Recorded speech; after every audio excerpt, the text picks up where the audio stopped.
My name is Adam Porzak with Porzak Golf, taking your game to the next level and beyond.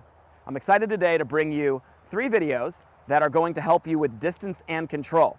Those 3 topics are going to be setup, how to set up for power, connection around those fixed points that we create in our setup, and how to load properly into our back leg to be able to really create the maximum push off the ground and create that ground force that's going to apply a lot of power into your swing. Okay, so first thing we have to do, we have to create those fixed points in our setup. So let's talk setup. Ball position is relative to the center of your body and not your feet. Somebody who has a width of stance like this, who's told to play the ball off the instep of their left foot, would not be enough forward as the ball position would be off my left chest. The ball position needs to be on the outside of my left shoulder. So the insides of my feet should be on the outsides of my shoulder. Now, lining the ball up with the instep of my left foot would put the golf ball off my left shoulder and create the appropriate amount of separation between the center of my body and the golf ball.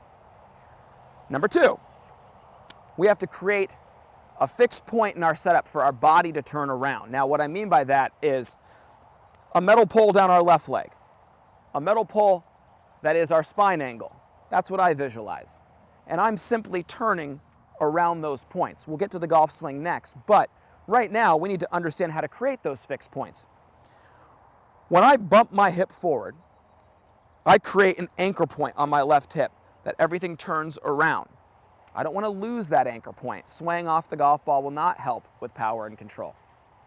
So, when I bump my hip forward, understand that my hips and my spine angle will always be perpendicular to one another. So when I make that bump forward, my spine angle kicks backwards. And what that does is it allows me to load and turn behind the golf ball. From the down the line view, I always keep my hips over my ankles, not sitting back behind. This is a very athletic and aggressive position that will control the path of my swing.